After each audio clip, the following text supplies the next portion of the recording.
Hello students, इस video में हम पढ़ेंगे फंजी। फंजी 7.3 टॉपिक है हमारा चैप्टर नंबर 7 का प्रोक्टोक्टिस्ट एंड फंजी के बारे में। तो ये हमारा जो है वो इस चैप्टर का सेकंड पार्ट है। फर्स्ट पार्ट में हमने किंगडम प्रोक्टोक्टिस्टा के बारे में पढ़ा और उसके बाद जो है वो हम इसके दूसरे पार्ट में हम फंजी के बारे में पढ़ रहे हैं। तो आज का हमारा फंजी का मेन टॉपिक इसको इस वीडियो में कवर करते हैं। So let's start. The fungi are large successful group of organisms, more than 100,000 species are found। तो फंजी जो है वो बहुत ही बड़ा और सक्सेसफुल ग्रुप है ऑर्गेनिजम्स का, जिसे किंगडम जो हमारे पास 5 किंगडम क्लासिफिकेशन थी उसमें एक अलग किंगडम के तौर पे रखा गया था। तो इसकी जो स्पीशीज़ हमारे पास हैं वो 100,000 स्पीशीज़ हमें मिल चुकी हैं, इससे भी ज़्यादा जो है वो मिल चुकी हैं। उसके बाद हम आते हैं they range in size from unicellular yeast to the large toadstool and puffballs and occupy very wide range of habitat। तो हैबिटेट की यहाँ पर स्पेलिंग मिस्टेक है, ई इसमें नहीं आएगा। तो यहाँ पर जो है वो ये इनकी रेंज बता रहा है कि इनकी साइज़ जो है वो एक यूनिसेल्युलर मतलब एक सेल वाले ऑर्गेनिज़म से लेकर बहुत बड़े बड़े ऑर्गेनिजम्स तक जो है वो इनकी साइज़ होती है। मतलब ये यूनिसेलुलर भी होते हैं और मल्टी सेलुलर भी होते हैं। यूनिसेलुलर में इसके अंदर सिर्फ एक ही एग्जांपल है जो यीस्ट का है। यीस्ट एक ऐसा फंजी है जो यूनिसेलुलर होता है। बाकी जो फंजी हमें मिलते हैं वो सारे मल्टी सेलुलर और बड़े बड़े ऑर्गेनिजम्स होते हैं, जैसे कि टोडस्टोल ये एक बड़ा फंजी है और पफ बॉल्स ये भी एक बड़ा फंजी है। तो इसकी रेंज जो है वो बहुत ऊपर जाती है। बोथ एक्वेटिक एंड टेरेस्ट्रियल, इसकी जो हैबिटेट इसका है मतलब ये जहाँ पर रहते हैं वो एक्वेटिक भी है मतलब पानी वाला भी है और टेरेस्ट्रियल भी है मतलब ये लैंड पर भी रहते हैं, ज़मीन पर भी रहते हैं और पानी में भी ये रहते हैं। Fungi grow best in moist habitat, fungi जो है वो मॉइस्ट हैबिटेट मतलब जहाँ पर नमी हो, ऐसी ज़मीन जहाँ पर नमी हो या फिर जहाँ पर पानी हो उस ज़मीन में ये ज़्यादा पाए जाते हैं, वहाँ पर ज़्यादा ग्रो करते हैं। The study of fungi is called mycology, fungi की स्टडी को माइकोलॉजी कहा जाता है। जो इंसान फंजी को पढ़ता है उसे माइकोलॉजिस्ट कहा जाता है और इसकी स्टडी जो मतलब इसकी पढ़ाई होती है उसे माइकोलॉजी कहा जाता है। अब आते हैं इसकी जनरल कैरेक्टरिस्टिक्स पे कि इसके अंदर कौन कौन से कैरेक्टरिस्टिक्स पाए जाते हैं। Fungi are multi cellular except yeast, fungi जो है वो सभी मल्टी सेलुलर होते हैं, सिर्फ एक ही फंजी है उसके छोड़कर बाकी सारे जो है वो मल्टी सेलुलर होते हैं। एक फंजी जो है यूनिसेलुलर वो है यीस्ट। उसके बाद ये सारे यूकैरियोटिक होते हैं। यूकैरियोटिक का मतलब ये है इनके अंदर जो सेल मौजूद होता है उसके अंदर ट्रू जो है वो न्यूक्लियस ट्रू होता है और ये न्यूक्लियस ऐसा ही होता है जैसे हमारे सेल के अंदर होता है, तो इसे यूकैरियोटिक सेल कहते हैं। तो ये सारे यूकैरियोटिक सेल के बने हुए हैं और इनके अंदर जो है वो मेम्ब्रेन्स जो दूसरे मेम्ब्रेन बाउंड पार्टिकल्स हैं वो भी पाए जाते हैं। नॉन क्लोरोफिलस है, इसके अंदर कोई क्लोरोफिल नहीं होता और ये जो है एब्जॉर्प्टिव हेटेरोट्रॉफ है मतलब ये दूसरे ऑर्गेनिजम्स को खाता है। हेटेरोट्रॉफ है मतलब दूसरे ऑर्गेनिज्म से अपनी न्यूट्रिशन हासिल करता है, खुद की नहीं बनाता। और ये एब्जॉर्प्टिव है, दूसरों मतलब बाहर जो है अपनी बॉडी से ये जो है वो बाहर ऑर्गेनिज्म को जो है पहले अपने बाहर एंजाइम सीक्रेट करेगा, वहाँ पर उसको डाइजेस्ट कर लेगा, उसके बाद ये सिर्फ उसके जो पार्टिकल्स हैं उसको एब्जॉर्ब कर लेगा। तो ये एब्जॉर्प्टिव हेटेरोट्रॉफ है। ये जो है वो ऐसा इंजेस्टिव नहीं है, हम जो है वो इंजेस्टिव है, हम इंजेस्ट करते हैं वहाँ पर डाइजेस्ट करते हैं, वहाँ पर मतलब न्यूट्रिशन लेते हैं। लेकिन ये क्या करते हैं, ये हेटेरोट्रॉफ्स हैं मतलब बाहर से खाना लेते हैं लेकिन ये एब्जॉर्ब करके अपनी न्यूट्रिशन लेते हैं। They may be saprotroph, parasite, mutualistic and predator. ये जो है वो सेप्रोट्रॉफिक हो सकते हैं मतलब ये डिकम्पोज़र हो सकते हैं, ज़मीन में जो डेड मटेरियल है उसको खाकर बड़े हो सकते हैं, या ये पैरासाइट हो सकते हैं, दूसरे ऑर्गेनिजम्स को खाकर उसे नुकसान पहुंचाकर अपनी न्यूट्रिशन ले सकते हैं, या ये म्यूचुअलिस्टिक हो सकते हैं मतलब ये किसी और ऑर्गेनिज्म से न्यूट्रिशन हासिल करेंगे और उसे फ़ायदा भी पहुंचाएंगे, खुद भी फ़ायदा हासिल करेंगे, तो इसे म्यूचुअलिस्टिक कहते हैं। और ये प्रेडेटर भी हो सकते हैं मतलब ये जो है वो दूसरों का शिकार करके अपना खाना हासिल करेंगे। उसके बाद आ जाए नेक्स्ट पेज पे। The body of fungus is called mycelium, यहाँ पर माइसेलियम की थोड़ी सी स्पेलिंग मिस्टेक है, आप करेक्ट कर लीजिएगा। तो बॉडी, इसकी जो बॉडी होती है फंजी की, देखो फंजी जो है ना ये हमारे पास है प्लूरल नाम है, तो फंजी प्लूरल है, लेकिन हम अगर फंजाई की बात कर रहे हैं तो वो होता है फंगस। एक को हम फंगस कहते हैं, ज़्यादा को हम जो है फंजाई कहते हैं। तो ये फंगस की जो बॉडी होती है उसे माइसिलियम कहा जाता है। Generally grows as filamentous hyphae. तो ये जो है हाइफी के तौर पे ग्रो होती है। हाइफी क्या है? हाइफी एक तरह के जो है वो फिलामेंटियस स्ट्रक्चर होते हैं, फिलामेंट्स की तरह जो है वो ये ग्रो होती है। इसकी बॉडी आप नीचे देख सकते हैं, ये आपको जो है वो हाइफी नज़र आ रहे हैं। ये जो इसके ऐसे स्ट्रक्चर यहाँ से ग्रो हो रहे हैं ये हाइफी कहलाते हैं। तो इसकी बॉडी जो है वो माइसिलियम कहलाती है और वो हाइफी की बनी हुई है। हाइफी में भी सेप्टेट, हाइफी जो है इसके अंदर सेप्टेट हो सकते हैं। सेप्टेट का वर्ड जो है ये सेप्टम पे यूज़ होता है, मतलब जिसके अंदर सेप्टम हो। तो सेप्टम का मतलब ये है कि दो चीज़ों के बीच में एक पर्दा हो तो उसे सेप्टम कहते हैं। तो इसके अंदर क्या है, इसके जो हाइफी हैं यहाँ पर आप देख सकते हैं, इसके जो हाइफी हैं यहाँ पर थोड़े थोड़े से जो आपको सेप्टम नज़र आ रहे हैं, ये इसके थोड़े थोड़े पार्टीशन बने हुए हैं, पार्ट्स बने हुए हैं, ये जो है ये सेप्टम कहलाते हैं। और ऐसा हाइफी जिसके अंदर ये सेप्टम मौजूद हो उसे सेप्टेट हाइफी कहते हैं। तो इसके अंदर जो सेप्टेट हाइफी भी हो सकते हैं या फिर इसके अंदर जो है वो असेप्टेट, मतलब जिसके अंदर सेप्टा ना हो उसे असेप्टेट कहते हैं। तो असेप्टेट हाइफी भी इसके अंदर हो सकते हैं। तो यहाँ पर लिखा हुआ है हाइफी में be septate having cross walls, मतलब जिसके अंदर क्रॉस वॉल्स हो, बीच में वॉल्स हो। और जिसका मतलब सेप्टेट का वर्ड जो है वो सेप्टा से निकला है। सेप्टा जो है वो सेप्टम का प्लूरल है। तो इसके अंदर एग्जांपल आ जाता है पेंसिलियम। पेंसिलियम जो है वो ये सेप्टेट हाइफी का एग्जांपल है।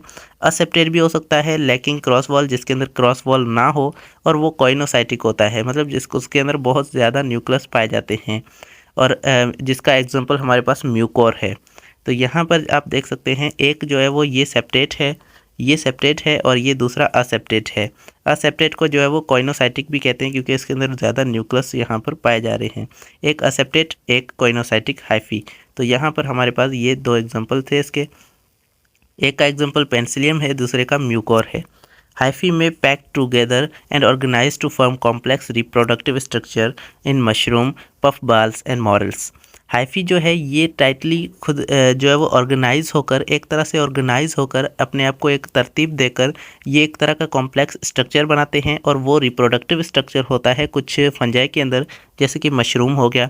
मशरूम जो है वो एक तरह का इस तरह का स्ट्रक्चर होता है जो ग्रो होता है कि ज़मीन के अंदर ऐसा वाला स्ट्रक्चर ग्रो होता है, इसे जो मशरूम कहते हैं। और पफबाल्स होते हैं और मॉरल्स, इनके अंदर जो है वो ये कॉम्प्लेक्स स्ट्रक्चर बनाते हैं। हाइफाई अपने आप मिलकर जो है ये बनाते हैं। They have rigid cell wall, इनके अंदर जो है वो सेल वॉल रिजिड होती है, सख्त होती है। कंटेनिंग काइटिन, जिसके अंदर काइटिन होता है। काइटिन क्या है? एक पॉलीसेक्राइड है। एज फाइब्रिलर मटेरियल, ये काइटिन जो है वो फाइब्रिलर मटेरियल होता है, फाइबर्स की तरह मौजूद होता है। तो ये फाइबर्स की तरह जो है वो मिलकर एक मटेरियल की जो है वो ये सेल वॉल बनी होती है और ये मटेरियल जो है ये काइटिन होता है। उसके बाद most fungal cells are haploid and multi nucleated. Fungi के जो सेल्स हैं, फंगल सेल्स हैं, वो क्या हैं? हैप्लॉइड हैं, मतलब उनके अंदर क्रोमोसोम्स की नंबर जो है वो आधा होगा।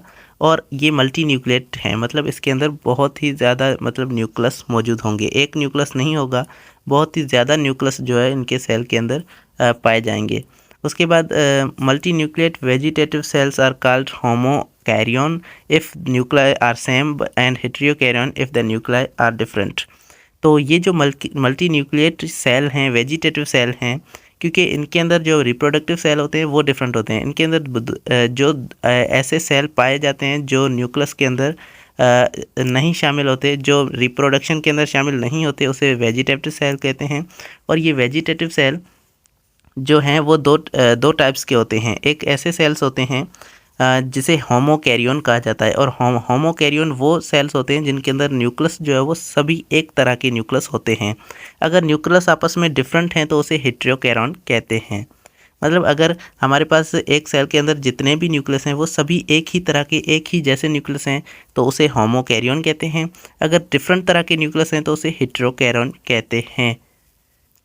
उसके बाद आगे आते हैं। Another unusual nuclear condition is common in fungi is dikaryon, when karyogamy is delayed sometime indefinitely, forming a cell containing a pair of sexually compatible nuclei। तो कुछ कभी कभी ऐसे सेल्स भी बनते हैं जो सेक्सुअली कॉम्पेटिबल होते हैं, मतलब उनके अंदर दोनों सेक्सेस मौजूद होते हैं। सेक्सेस क्या है, हमारे पास एक मेल है एक फीमेल है, तो इनके अंदर दोनों सेक्सेस जिसके अंदर मौजूद होते हैं उसे डाइकैरियन कहते हैं। तो ये हमारे पास जो है इस ऐसी कंडीशन भी पाई गई है फंजाई के अंदर। उसके बाद आते हैं different group of fungi produce different types of haploid sexual spores. मतलब डिफरेंट तरह के जो फंजाई हैं वो डिफरेंट तरह के सेक्सुअल स्पोर्स बनाते हैं। एक ही तरह के स्पोर्स नहीं होते, इनके अंदर डिफरेंट स्पोर्स होते हैं और ये डिपेंड करता है कि वो कौन से ग्रुप हैं फंजाई के। फंजाई के आगे हम ग्रुप्स भी पढ़ेंगे तो उसमें आपको पता चलेगा कि कौन से फंजाई जो है वो कौन से स्पोर्स प्रोड्यूस कर रहे हैं, सच एज बेसिडोस्पोर्स एंड एस्कोस्पोर्स। तो ये दो स्पोर्स के नाम हैं और ये दो स्पोर्स जो है वो दो फंजाई प्रोड्यूस कर रहे होते हैं। एक को कहते हैं बेसिडोमाइकोटा और दूसरे को कहते हैं एस्कोमाइकोटा। तो एस्कोमाइकोटा एस्कोस्पोर्स प्रोड्यूस करते हैं और बेसिडोमाइकोटा बेसिडोस्पोर्स प्रोड्यूस करते हैं। तो डिफरेंट तरह के स्पोर्स जो है वो डिफरेंट ग्रुप्स के फंजी जो है वो प्रोड्यूस करते हैं।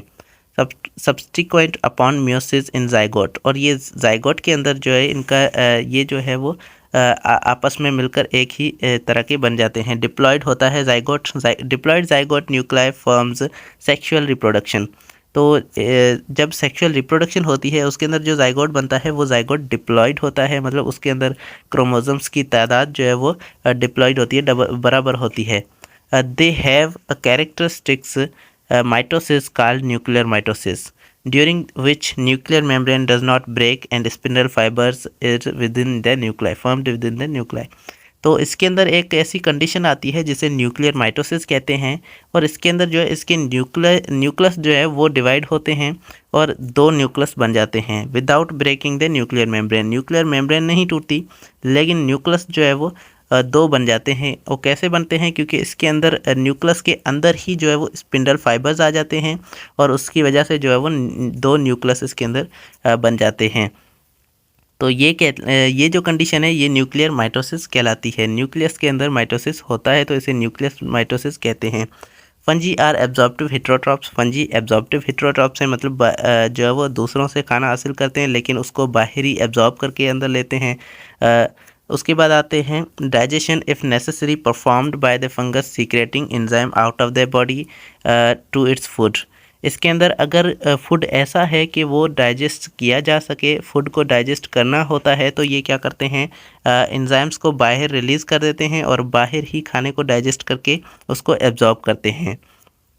उसके बाद they can be saprotrophs decomposer, ये जो है सेप्रोट्रॉप्स भी हो सकते हैं, मतलब डिकम्पोज़र हो सकते हैं, ज़मीन के अंदर जो डेड मटेरियल है उसे खा सकते हैं, या पैरासाइट हो सकते हैं, म्यूचुअलिस्टिक हो सकते हैं और प्रेडेटर हो सकते हैं।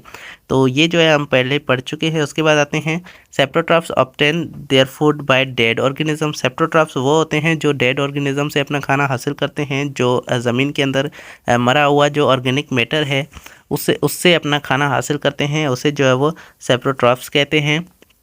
By their modified hyphae called rhizoids. तो इसके अंदर जो है एक तरह के हाईफी तो होते हैं, वो हाईफी जो है वो थोड़े से मॉडिफाइड होते हैं और वो रिजॉइड्स कहलाते हैं।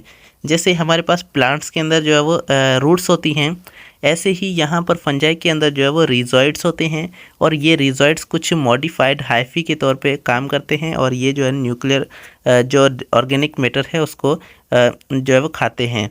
उसके बाद आते हैं parasitic fungi depend on the host for nutritional requirements. Parasitic जो फंजी है वो अपने होस्ट पर, मतलब जिस पर वो रहकर अपना खाना हासिल करती है, तो उस पर जो है वो डिपेंड करती है और उससे अपनी न्यूट्रिशनल रिक्वायरमेंट्स जो हैं, मतलब न्यूट्रिशन अपना जो है उससे हासिल करती है।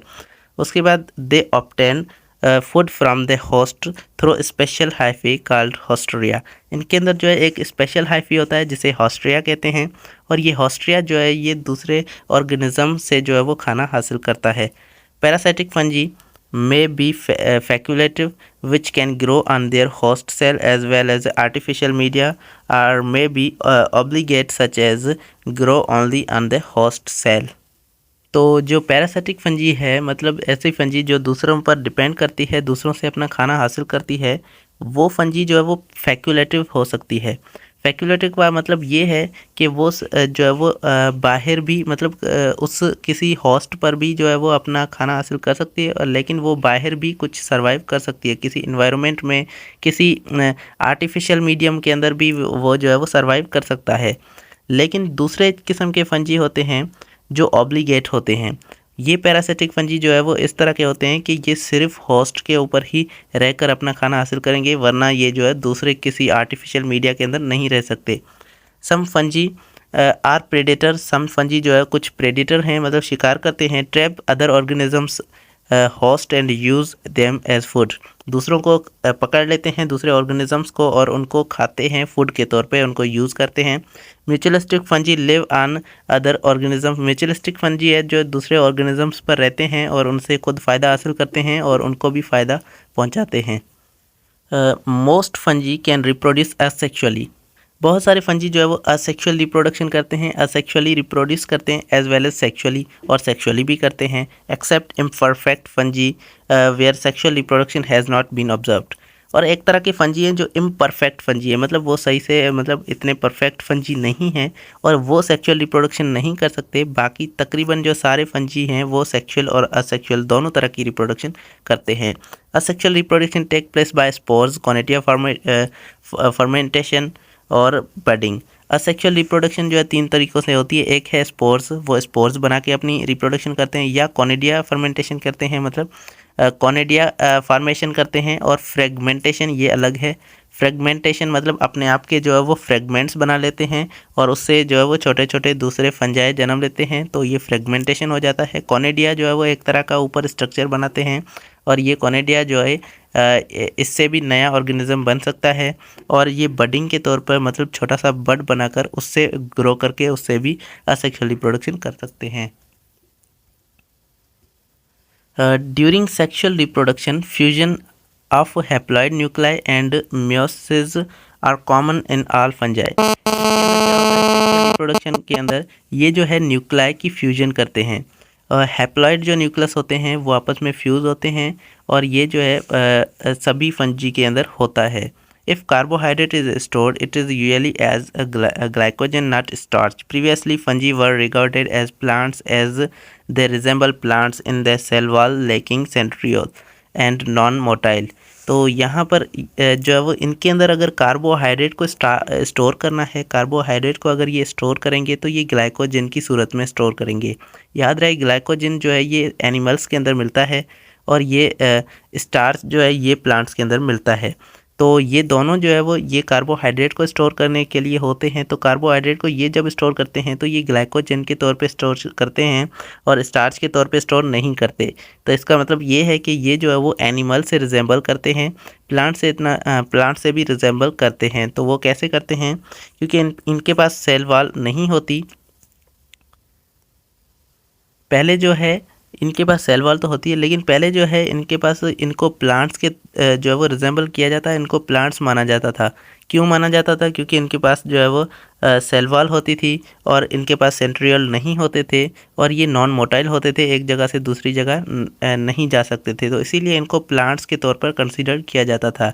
But fungi lack cellulose in their cell wall, लेकिन फंजाई के पास जो है वो फंजाई जो है वो एनिमल से भी रिजेंबल करते हैं। कैसे करते हैं, क्योंकि इनके पास क्लोरोफिल नहीं होता जो प्लांट्स के अंदर होता है, तो इनके अंदर वो क्लोरोफिल नहीं होता। ये जो है हेट्रोट्रॉफिक होते हैं, मतलब ये दूसरों ऑर्गेनिज्म से अपना खाना हासिल करते हैं, लेकिन प्लांट्स तो अपना खुद बनाते हैं, तो ये प्लांट से रिजेंबल भी करते हैं, एनिमल से भी कर रहे हैं। लेक सेल्यूलर, इनके अंदर सेल्यूलोज नहीं होता, लेकिन इनके अंदर काइटिन होता है, ठीक है। और it means that fungi are neither complete plants neither animals. इसका मतलब ये है कि फंजाई जो है ये एनिमल्स भी हैं और प्लांट्स भी हैं, ना ही ये कंप्लीट प्लांट्स हैं और ना ही ये कंप्लीट एनिमल्स हैं, लेकिन ये दोनों के कॉम्बिनेशन है, दोनों से ये रिजेंबल करते हैं। Their DNA studies also confirm that they are different from other organisms, therefore fungi are classified in separate kingdom. इनकी जो डीएनए की स्टडीज़ हैं उन्होंने बताया कि ये जो है दूसरे ऑर्गेनिज्म से डिफरेंट हैं, इसीलिए इनको एक अलग सेपरेट किंगडम में रखा गया। Penicillium Mucor and Rhizopus are known as mould. इनको जो वो मोल्ड के तौर पर भी जाना जाता है, क्योंकि ये जो है प्रोक्टोक्टिस्टा के तौर पर भी बिहेव करते हैं। तो ये पेंसिलियम और ये जो है वो फंजाई के एग्जांपल हैं। उसके बाद यहाँ पर जो है वो छोटा से बॉक्स दिए हुए हैं, इनको हम पढ़ते हैं। The most widely accepted view is that kingdom fungi represent as monophyletic lineage related to animals with which they are shared a coinoflagellate-like ancestor। तो ये जो है कोइनोफ्लैजिलेट लाइक एंसेस्टर से जो है वो इनकी फाइलोजीनी मिलती है। कोइनोफ्लैजिलेट क्या है, ये जो है हमारे पास जो है वो प्रोक्टोक्टिस्टा होते हैं। तो इनकी जो फाइलोजीनी है वो प्रोक्टोक्टिस्टा से मिलती है, क्योंकि प्रोक्टोक्टिस्टा जो है वो एनिमल से भी रिजेंबल करते हैं और प्लांट से भी करते हैं। उनके अंदर प्लांट्स और एनिमल्स की दोनों के कैरेक्टर आते हैं। तो इसीलिए ये जो है वो प्रोक्टोक्टिस्टा के तौर पर जो है वो बिहेव करते हैं, ये उनके उनके तरह होते हैं। तो ये हमें इस बॉक्स में बताया गया। उसके बाद एक एक्टिविटी हमें दी गई है, ये एक्टिविटी आप घर पे कर सकते हैं इनको पढ़ के समझ के। उसके बाद नेक्स्ट टॉपिक में हम जो है वो डाइवर्सिटी अमंग प्लांट्स को जो है डिस्कस करेंगे। Thank you so much for watching. अल्लाह हाफिज़।